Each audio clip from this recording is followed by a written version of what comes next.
Hello, I am Hanna Meretoja from the University of Turku, Finland, where I'm professor of comparative literature. And I'm now also a visiting scholar here at the Oxford Centre for Life Writing. I'm doing this talk in a different form than I expected in the middle of the coronavirus lockdown. When I planned to talk about the experience of illness, I couldn't anticipate that this topic could be so much on our minds right now, collectively, as we are now living through the pandemic. Some of us experiencing the illness in our bodies and others experiencing it indirectly, as the pandemic has changed so many aspects of our lives, even the sensory experience of the everyday, as we are now living in isolation and uncertainty. Much of my research over the years has dealt with issues of narrative agency, but I have only recently come to approach it from the perspective of illness and health. What led me to this topic is the experience of my own illness, as I was diagnosed with breast cancer almost a year ago on the 9th of May 2019, completely out of the blue. I had surgery and then went through grueling cancer treatments, radiotherapy and chemotherapy. And now from the beginning of this year, I've been on hormonal treatment, which goes on from 5 to 10 years, provided I will live that long. This provision now accompanies everything I do, which is just one indication of how profoundly serious illness can transform one's life. Since last May, I have been in a kind of personal emergency state. And now, since March this year, it has been followed by a collective global emergency. It has been strange to first deal with a sense of unreality linked to the struggle to internalize that I really do have cancer, and then to stumble upon another kind of sense of unreality linked to the pandemic. In both cases, I've dealt with it the way I always tend to deal with things, by writing about it. In this talk, I will explore the concept of narrative agency, and I will then reflect on it from the perspective of my own experience of illness and my attempts to write about it. I will particularly explore problems inherent in the need for narrative mastery or control that tends to dominate culturally available narratives of crisis. So first, on the notion of narrative agency. I dealt with this concept in my book, The Ethics of Storytelling, which came out from Oxford University Press 2 years ago. And since then, I have developed a model that articulates what I take to be 3 central aspects of narrative agency: narrative awareness, narrative imagination, and narrative dialogicality. The notion of narrative agency has been used to emphasize the role of narrative self-interpretation in the process that brings about the integration of the self over time. As Catriona Mackenzie puts it, the concept is linked to an understanding of such narrative integration as dynamic, provisional, and open to change and revision. I argue, however, that the narrative dimension of agency is not only at play in processes of self-interpretation, but is more broadly a constitutive aspect of the ways in which we participate through our actions and inactions in narrative practices that perpetuate and challenge social structures. Narrative agency is part of the same conceptual family as narrative identity, which also emphasizes the processual, dynamic, and anti-essentialist nature of the construction of self over time. The concept of identity, however, is linked to the question of who, whereas the notion of agency shifts the focus to action, to our ways of acting and affecting the world. As a preliminary definition, I mean by narrative agency our ability to use, interpret, and reinterpret narratives that are culturally available to us, to analyze and challenge them, and to make choices over how we narrate our lives and relationships and the world around us. Narrative agency can be amplified or diminished. Amplified narrative agency can manifest itself, for example, as a stronger awareness of one's possibilities of action in relation to one's narrative environments, or as the ability to construct counter-narratives that challenge culturally dominant narratives and narrative models of sense-making. We should also acknowledge that agentic power is unevenly distributed across the globe and in societies. It is easier for members of privileged groups to choose the narratives they live by than for those who are in precarious or vulnerable positions. In narratology, narrative has been traditionally understood as a representation of a series of events, and later narratology has also laid emphasis on the way the events are recounted as experienced by someone. So experientiality has emerged as a crucial feature of narrative. In my book, I propose conceptualizing narrative as an interpretive activity of cultural sense-making, in which experiences are presented to someone from a certain perspective or perspectives, as part of a meaningful, connected account. It has a dialogical and a performative dimension and is relevant for understanding of human possibilities. I can't go into this in detail here, but I just want to emphasize that for me, a crucial dimension of narratives is that they shape our ability to imagine different possibilities of thought, affect, and action. In my book, I provide a model for analyzing and evaluating narratives from an ethical perspective by using 6 evaluative continuums. These continuums explore whether narratives, first, expand or diminish our sense of the possible. Second, cultivate or distort personal and cultural self-understanding. Third, promote or impair our ability to understand the experiences of others in their singularity. Fourth, participate in building inclusive or exclusive narrative in-betweens. Fifth, develop or impede our perspective awareness. And sixth, function as a form of ethical inquiry or dogmatism. If you're interested in these, I flesh out these 6 continuums in the 3rd chapter of my book. But now I will turn to the 3 dimensions of narrative agency and look at how these 6 aspects map onto the 3 dimensions of narrative agency. So first, with narrative awareness, I mean awareness of culturally available narratives that affect people's lives by functioning as models of sense-making. In our culture, there are certain dominant ways of telling about different aspects of life, such as about success, motherhood, or illness. Cultural narrative models affect us whether we like it or not, and bringing them to the level of conscious reflection allows us to evaluate them critically.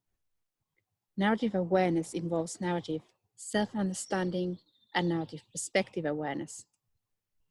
Narrative self-understanding consists in our understanding of narratives that affect our lives and of narrative patterns that we tend to repeat when we tell about our experiences.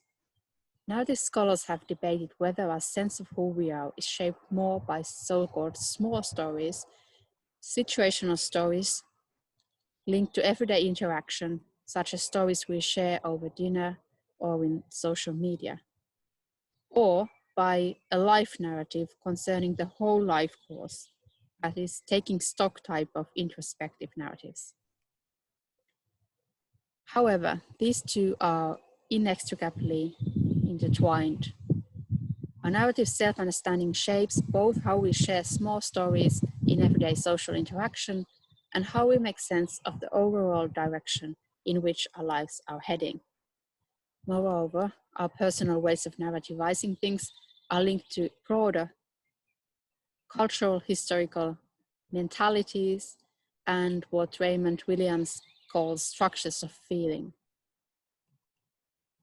Narrative perspective awareness is awareness of how each narrative is told from a certain perspective and involves interpretation and meaning giving. Narratives tend to foreground someone's experiences in a certain situation and give meaning to events from someone's interpretative horizon. When a narrative is heard or read, the perspectives of the narrator and characters come into contact with the perspectives of the recipients. The narrator's perspective always involves selectivity.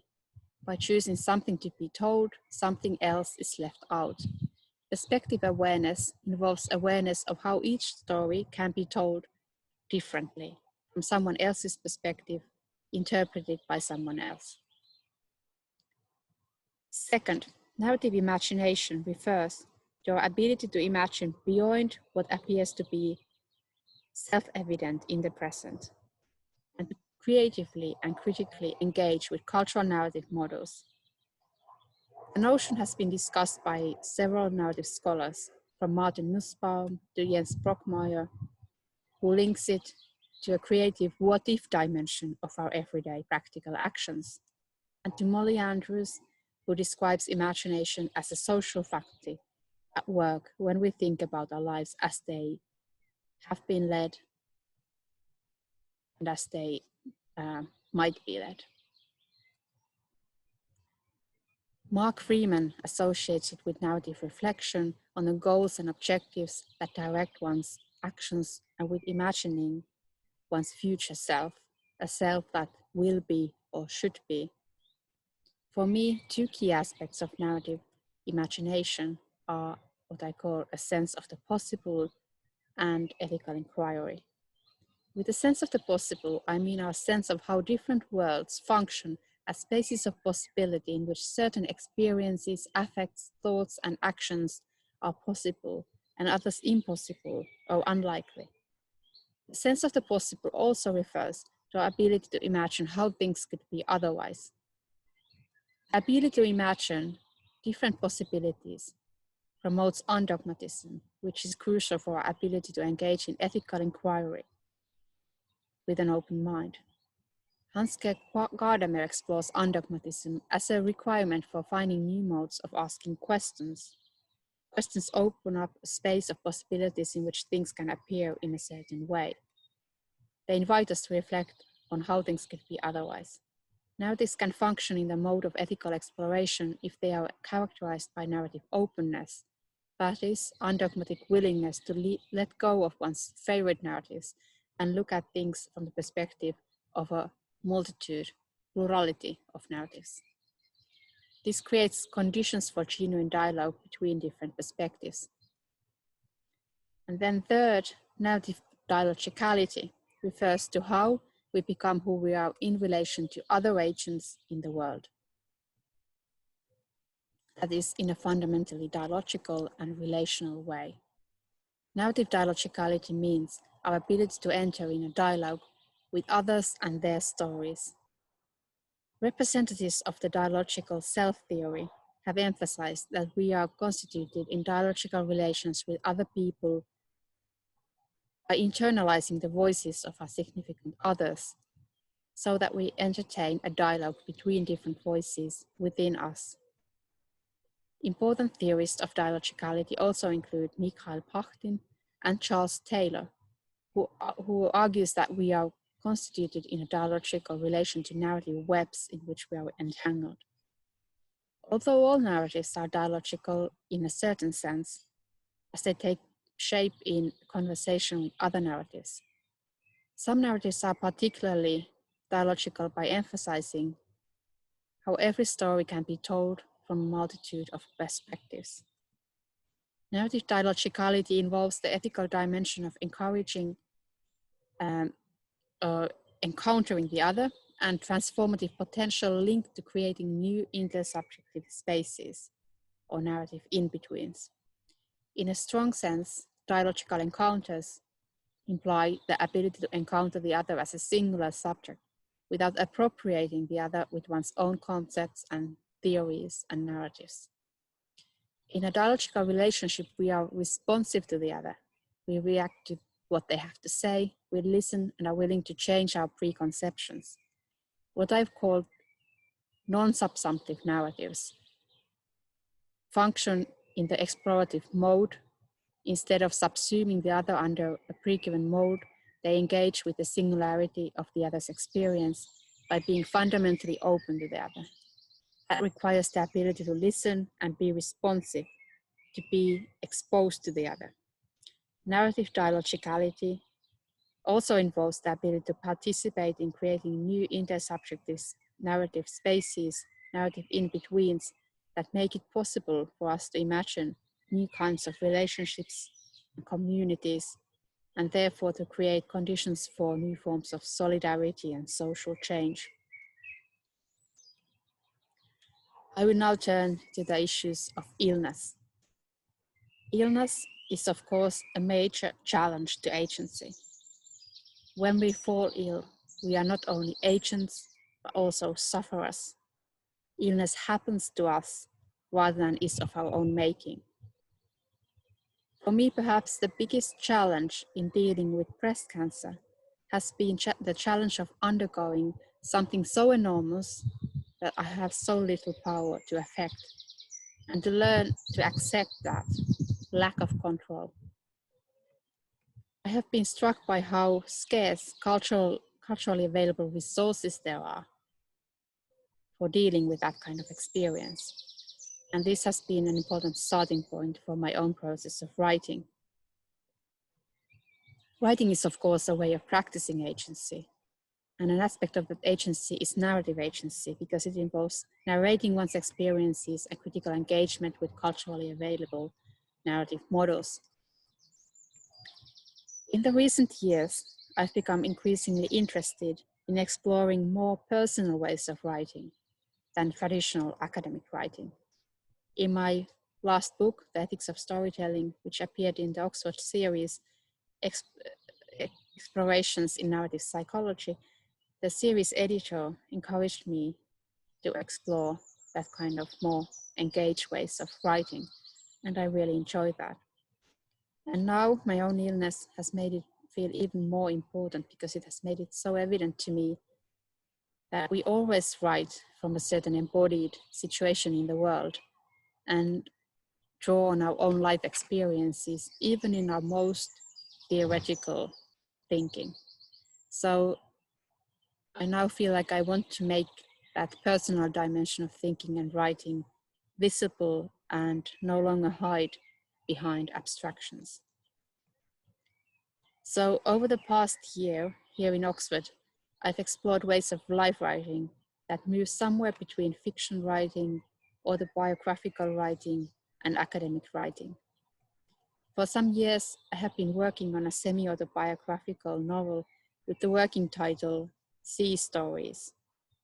In it, a group of friends come together to a gathering by the sea, and they share some of their favorite stories about the sea. It is inspired by my own experience of many years of sharing reading experiences in a book club or reading circle. A reflection on how what we read feeds into what we are going through in our lives and can sometimes transform us in unexpected ways. This circle of women became all the more important to me when I fell ill, and so did the sea. Water has always been a vital element for me. And during the cancer treatments, I spent a lot of time by the sea at a summer house in the archipelago of Turku, which has the largest archipelago in the world. So at the end of August, I organized a workshop, and the day it finished in the afternoon, I had to go to the hospital for my 4th round of chemo. And then in the evening, I went to the summer house with my friends by the sea. We spent a lovely evening there. And it was around the time when we celebrate in the archipelago what we call the Night of Ancient Lights.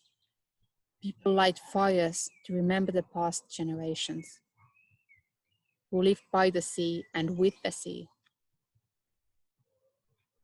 Generations who lit fires, signal fires to keep contact, to warn about enemies, to guide the travelers. On the last Saturday of August, the inhabitants of the archipelago light fires to remember the chain of fires across centuries. A celebration of fire, water, and light ends the summer and prepares us to darkness. But during that summer, my project of writing about a night of edged lights started to turn into something else. And it started to merge with the diary I was writing about my illness and cancer treatments. Since my diagnosis, I had been struggling with the sense of unreality. It felt like it was all happening to me and at the same time happening to someone else. Writing a diary was a way of coming to terms with that experience.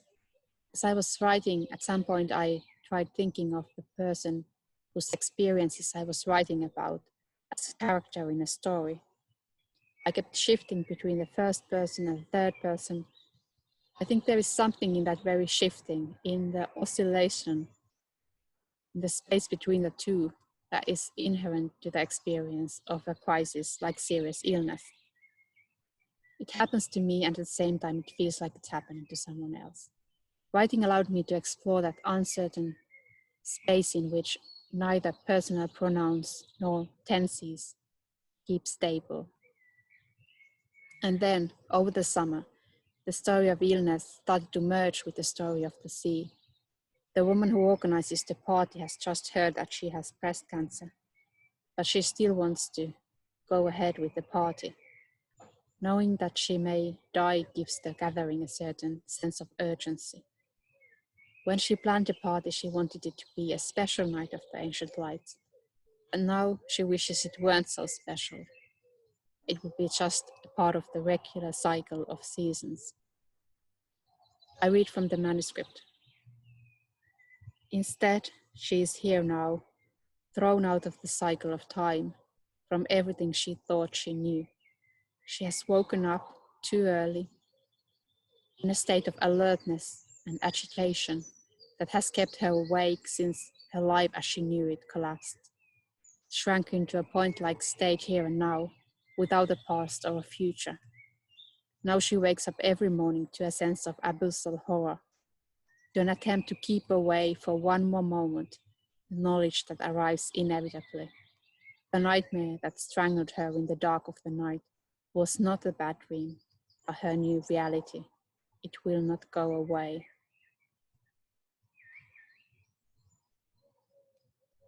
I've been trying to find a form that would convey both the experience of shock, chaos, and disintegration, and the experience of certain things nevertheless coming together.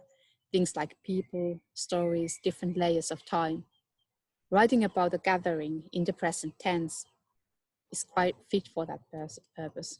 The gathering brings together people whose lives are coming apart for different reasons, who all have their own traumas and burdens and anxieties, but who also find comfort in being able to share some of them.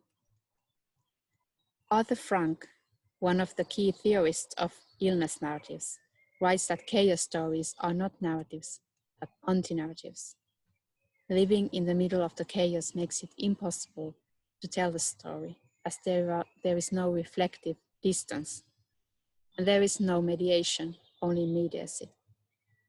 I would say that, as the phenomenological hermeneutic tradition argues, all experience is mediated to some degree, even the most chaotic, most traumatic.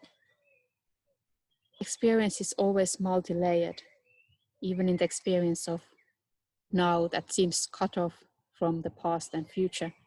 Past experiences affect how the present is experienced, and the possibility of a lost future haunts the present. Whereas the quest narrative that Frank posits as the ideal model of an illness narrative is told retrospectively from the end, and it foregrounds the lessons to be learned from the quest. For me, it feels important to hold on to an open-ended form, which suggests that the story can develop in diverse directions, that the actual is replete with the possible. There are no lessons to be learned as neatly packaged take-home messages. I resist the idea of a quest narrative because it is too neat, too tidy, too normative. I learned by briefly looking at writing about the experience of illness from the perspective of 3 aspects of narrative agency. So first, how does writing about illness pertain to narrative awareness? For me, an important aspect of writing about illness is engagement with culturally dominant illness narratives. People want to hear certain kinds of stories, and there is normative pressure to comply with the culturally preferred narrative models. As Emilia Nielsen analyzes in her book Disrupting Breast Cancer Narratives, there is a standard story of breast cancer which emphasizes optimism and courage. In a simplified form, it goes approximately like this. I found a lump, I was shocked. I battled through the treatments with optimism and courage, and I came out as a better person. As Nielsen puts it, the problem is that other types of cancer narratives are effectively silenced, including narratives that deal with a range of emotions from anger to sadness and grief. Thinking about culturally dominant cancer narratives from the perspective of narrative agency allows us to see that these narratives are a way of ascribing agency to the patient in 2 problematic ways, by suggesting that the patient has a causative role in bringing about her illness, and by suggesting that she can affect the cause of her illness. It seems like humans have a strong need to ascribe agency, particularly when things go wrong. People want to know who did what, whose fault it was, how it could have been prevented. Someone has to be responsible, otherwise it feels like it could happen to anyone. So ascribing agency is a way of limiting the catastrophe, taking it under control, stopping it from becoming a threat to all of us. The dominant cultural narrative of cancer is the one about fighting. It's the narrative of waging a war against cancer. It suggests that what one needs when one gets cancer is a strong fighting spirit, as if one could be healed by just putting one's mind to it, by having the right attitude and by fighting hard enough. We are seeing exactly that same narrative now in the discourse on the pandemic. So Trump praised Johnson for being a fighter, saying that Johnson will definitely win the battle because he's such a strong person. He doesn't quit, he doesn't give up. As if those who die because they are quitters, losers. There's no research to suggest that a strong fighting spirit would help us to overcome either the coronavirus or cancer. In fact, research indicates the opposite, that the metaphor of war is harmful for cancer patients. I read from the manuscript. Now you just have to fight hard, people keep telling me. I know they mean well, but the whole fighting narrative is just wrong. It positions cancer patients as winners and losers, as if those who die did not fight hard enough. We would like to think that what we do affects the outcome. When a young person gets cancer, people will say, yes, but she smoked, to explain it away and to keep it afar, to make sure that it could never happen to them. What's perhaps hardest for me is precisely accepting that my fighting spirit will not make any difference in whether I get through this or not. Instead, I should learn to let go of the very illusion of control. I suppose I was a kind of fighter before I got cancer, because to survive in academia, you have to fight. I thought I can survive if I would work like crazy and won't give up. And I thought that if I keep myself super fit, eat super healthy food, have children young, breastfeed them for ages, and do all the right things, nothing could go this wrong. I never smoked, was never overweight. I had none of the risk factors, and yet the cells in my breast started to divide uncontrollably. I had simply bad luck, and it's terribly hard to accept that I have no control over whether the cancer comes back or not. And others have trouble accepting it too. It brings too close the fact that life, for all of us, is unbearably fragile. Ultimately, we only have this moment and each other. He, one of the guests, comments, well, at least here in Finland, it's culturally acceptable to feel gloomy and sad and anxious. We have all kinds of problems, but our cultural pathology does not include normative optimism. Yes, she says, without obligatory optimism, it's much easier to experience spontaneous moments of joy and happiness. And yet, believe it or not, there is an element of normative optimism even in the Finnish healthcare system. It can be subtle, but there is a pressure to be positive, to be committed to recovery. And the idea of control seems very important to some doctors.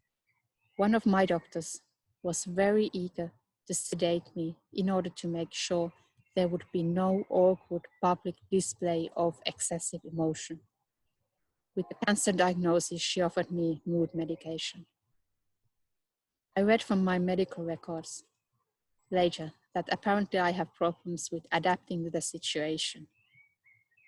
As if my ways of reacting were the problem, and not the fact that I have fucking cancer and may not see my children grow up. I want to live through all the emotions that come with this nightmare. I don't want to numb myself. I looked at the doctor, who was terribly worried about my excessive emotionality.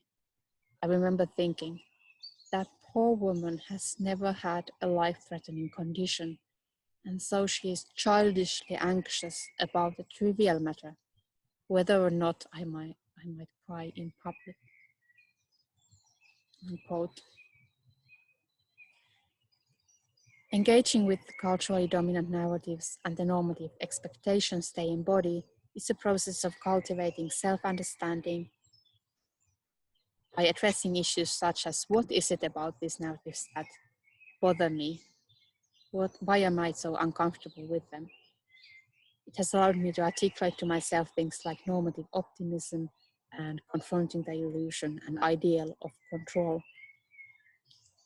But writing about my illness has also involved developing perspective awareness, for example, through reflection on issues such as whose experience is heard, why do we not want to hear certain stories told from certain perspectives. For me, intercultural writing about illness has also been reflection on the oscillation between pronouns, as I mentioned earlier. And then secondly, in terms of narrative imagination, writing about the experience of illness is very much about imagining different possible selves and futures. It involves reflecting on what the experience of illness does to my sense of the possible. It's about trying to imagine different possible directions in which my life might now unfold, but it's also about reflecting on how and why I feel that certain things are no longer possible. It's about the sense of the impossible, the possibility of my death. This process involves ethical inquiry or ethical exploration concerning the question of how to live with cancer and with the profound uncertainty that comes with it. There's obviously no right answer to that. It resonates with the broader issue of how actually none of our most important questions have any obvious definitive answers. I'm interested precisely in the possibility of coming to terms with that lack of answers. I read again. What will you do now that you have cancer? I don't know yet. Maybe I'll write a book. What kind of book? I don't know. Maybe something about illness and health. But I'm not sure whether to write in the first or third person. Maybe I will oscillate between them. That's what life is about, isn't it? Oscillating between the first and the third. We are to ourselves the center of our universe. point from which we experience and feel and perceive. But for others, we are in the second or third person, you, she. Maybe I will write about the sea, about stories it brings and takes, fires that flicker by the water, lights that flash across the ocean. The sea has no beginning or end, she thinks. It does not fall into the mold of a narrative. Water binds us to the cycle of life. It is perpetual movement, flux, change. Waters flow according to their own laws and paths, indifferent to human sorrows and endeavors. Waters carry with them everything they can, humans and things, abandoned and lost, adventurous and shipwrecked, creatures of the sea and inhabitants of the land, memories, dreams, and stories. Maybe I will write a story of falling out of time, she says. What story is that? In it, time suddenly stops flowing. It's about a trauma that can't be located in time or space. Is that what you're experiencing? Yes, it's difficult to explain. Sure, the moment of getting the phone call was traumatic. I will never forget the sensory experience, how the greenness of the wall suddenly became so intense, it felt like it could swallow me. How I felt like I were a character in someone else's story and didn't know what I was supposed to do or say. Uncanny moment of realizing that the cancer has been lurking in my body for months, maybe years, in the guise of a healthy appearing, healthy feeling young body. Nothing is what it looks like. But the trauma is really not about that moment. It's about the future, about the possibility of a lost future, the possibility of not seeing her children, not seeing my children grow up. That's the possibility I'm struggling to face, to mourn, to imagine. The idea of lostness has accompanied her throughout the week. She has been constantly feeling like everything she does now may well be the last so-and-so. Her last restaurant meal, her last dance, her last sauna. There it is again. The last night of the ancient lights, the last evening with her friends. She cannot stop herself from saying, think about it, this may be our last evening together. Tears well up in her eyes. Don't be silly, we will have plenty of evenings together, they say. No, we won't, not like this. You can't know that. And even if we did, I wouldn't be the same. This is my last evening in this form, as this person. I can only try to imagine how the treatments will change me. I know I will lose my breast, I will lose my hair, but what else will I lose with them?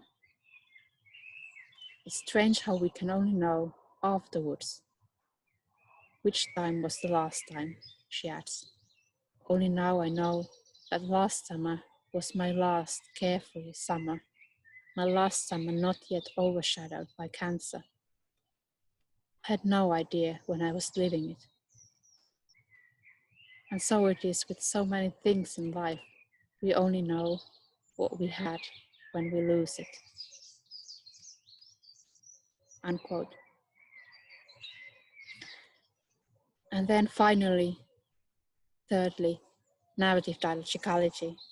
Writing is for me a way of exploring the ways in which we become who we are in relation to others.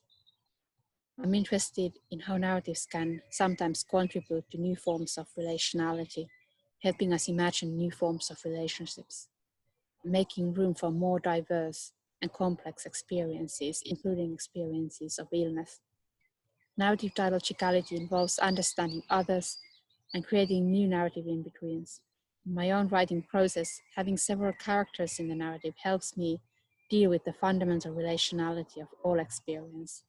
The friends and family experience the shock of illness in their own way, and the whole experience unfolds in the conversations they have and in the spaces between them, which also includes silences, misunderstandings, stuttering, and unarticulated emotions. In my narrative, the characters seek to articulate their experiences not only in relation to one another, but also in relation to the stories about the sea that they exchange and discuss. And this is my final reading from the manuscript. Maybe we can let go of the need for control if we realize that our stories and fates are always entangled and nothing is fully our own, she says. In Jeanette Winter's Light Housekeeping, the protagonist Silva says, "It's better if I accept that I can't control any of the things that matter. My life is a trail of shipwrecks and set sails. There are no arrivals, no destinations." Lighthouse Keeping speaks to me as a story about our fundamental dependence on one another. This interdependency makes us vulnerable, sure, but it also allows us to share with each other this sea journey that we call life. I'm now lost in a way I've never been before, not knowing how to live with the profound uncertainty of everything. I always knew on an abstract level that life is uncertain, of course, but that's different from feeling the alarm in my body with every fiber of my being. And also knowing that the only way I can survive is by sharing it, accepting that we are one another's beacons and coordinates. Ultimately, all we have is this moment and the possibility to share it. We have to grasp that possibility now, not sometime later. That's how Lighthouse Keeping ends. She flips through the book and reads from the end. Don't wait. Don't tell the story later. Life is so short. This stretch of sea and sand, this walk on the shore, before the tide covers everything we have done. Unquote. So I will finish with these words. I just want to add that I'm still so much in the middle of the process of writing. I really hesitated talking about it now, particularly as the pandemic provided me a convenient opportunity to postpone my talk. But somehow it also felt important to do it now, to reflect on the process as in its unfinished form, precisely because life is so short and the things we postpone may never happen. As a final concluding thought, I hope this talk has thrown some light on how narratives shape the space in which we experience the world and ourselves, our own bodies, other people, everything. Narratives play an important role in how illness is not only represented, but also experienced in the first place. And trying to put our embodied experiences in words and sharing them with others feeds back to how we experience things, and it can sometimes change, even if in some small ways, the intersubjective spaces between us, or narrative in-betweens. This applies equally to cancer and to the pandemic. We are now facing the task of having to reimagine what life can be under the pandemic and afterwards, and sharing our experiences, feelings and thoughts, our fears and hopes, and dreams and anxieties, putting them in words and sharing them is how we imagine this new world we are living in, and how we can imagine the world to come. Thank you. Thank you for listening.